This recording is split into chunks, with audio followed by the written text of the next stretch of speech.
De compétences communautaires, des travaux de voirie sur la RD1 vont être effectués. C'est pourquoi une réunion publique, organisée par la communauté de communes de Cattenom et environ dans la salle des mariages de la commune, s'imposait.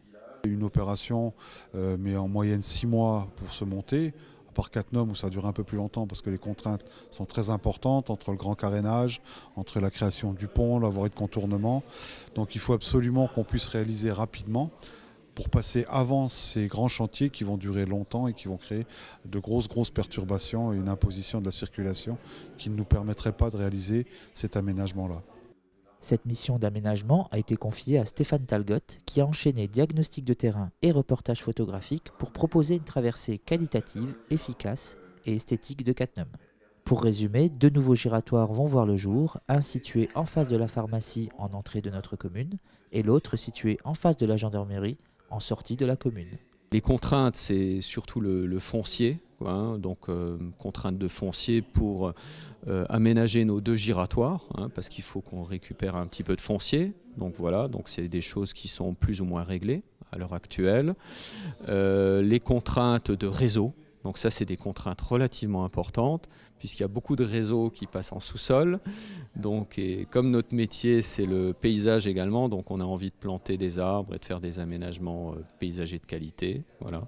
Donc on essaye de faire un projet qui intègre en même temps toutes ces contraintes d'aménagement. Au niveau des matériaux utilisés, qu'est-ce que vous avez choisi? On essaie de proposer des matériaux durables, simples et de qualité. Alors on a utilisé du béton désactivé, voilà, de l'enrobé et puis des matériaux type pavé, pierre naturelle. Voilà, donc l'idée c'est de proposer un aménagement durable, pérenne et qui traverse le temps. C'est vrai que c'est des travaux qui ont une certaine dimension. Il y a la communauté de communes qui va mener à bien ces travaux en partenariat avec le conseil général qui s'occupera de mettre les enrobés sur normalement la fin de l'année. Donc nous, communes, comité de communes aussi et puis conseil général, on espère que les travaux débuteront au moins au courant de l'été.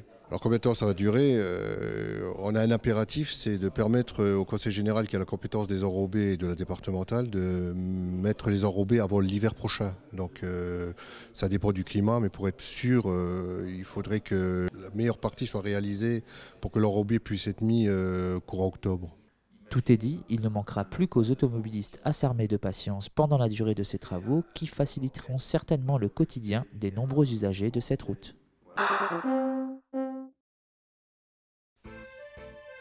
Investissant continuellement pour le bien-être de ses employés, la centrale de Cattenom propose maintenant des cours de tango. C'est dans le cadre, on va dire, de la qualité de vie au travail, déstresser les gens, donc c'est pour amener du bien-être, on va dire. À une époque, ils avaient fait des massages, il y avait une école du dos, il y avait du fitness. Puis nous, là, on prend le relais par la CMSES, nos activités sociales, on prend par du tango argentin. J'ai découvert notre animateur, DJ, que pour moi, il est formidable, c'est un passionné.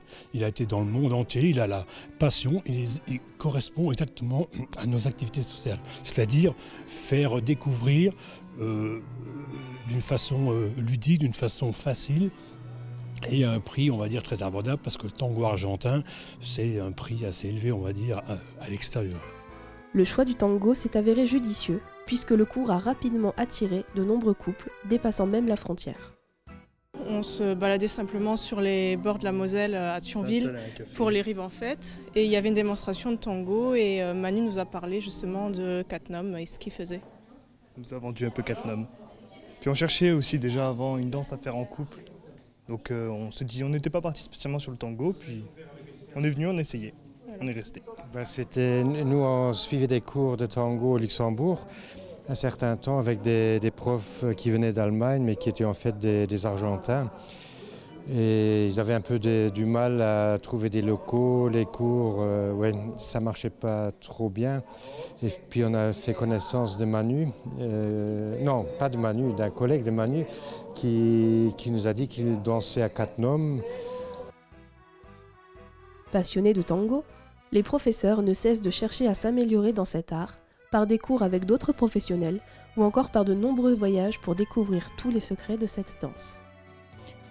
C'est une danse très sensuelle et avec une rythmique un peu particulière, qui n'est pas rythmée comme la danse de salon, où c'est toujours un rythme régulier, alors que là on peut jouer sur n'importe quel rythme, on peut jouer sur un instrument, sur la voix, ou changer d'instrument bien sûr, sur la mélodie par exemple.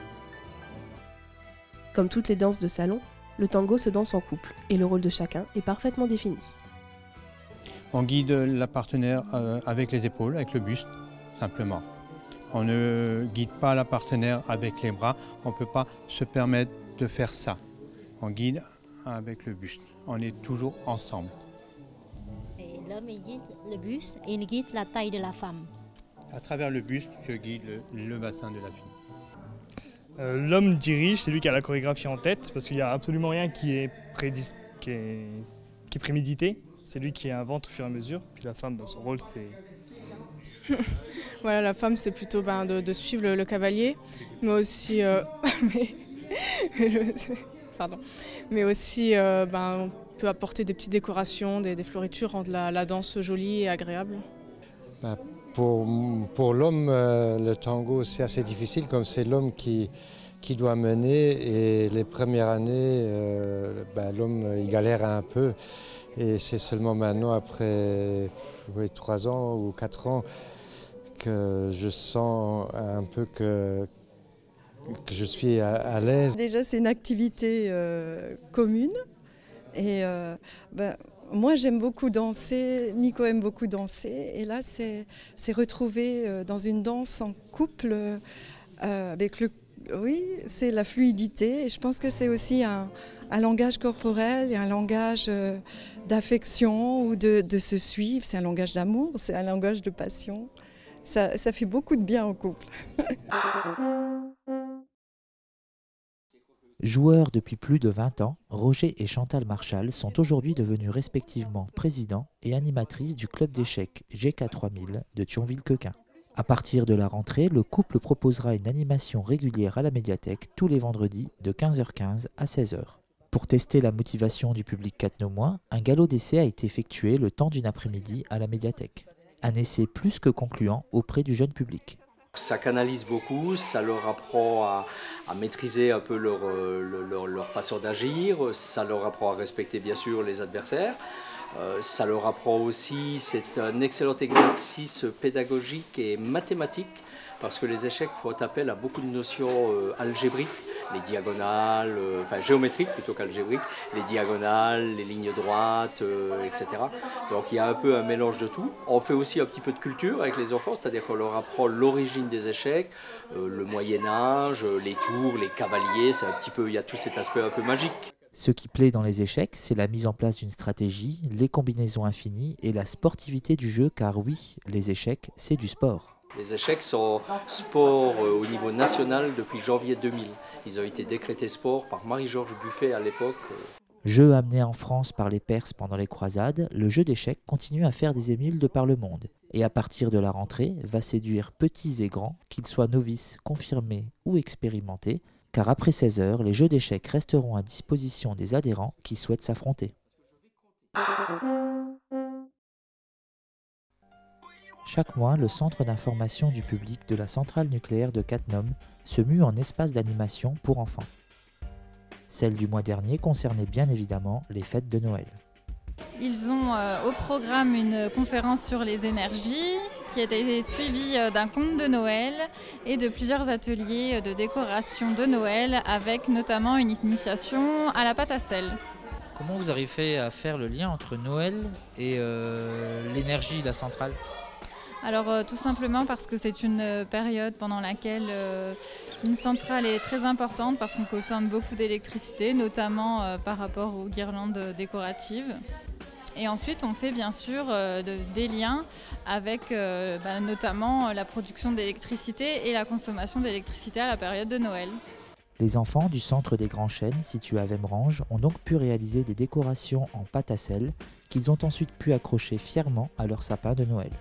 L'autre partie de l'animation consistait à retrouver les us et coutumes de Noël dans différents pays du continent. Des animations également solidaires puisque chaque enfant avait veillé à emmener un jouet avec lui, jouet qui a été remis à la Fondation de France qui s'est chargée de donner le sourire à une famille quelque part dans l'Hexagone.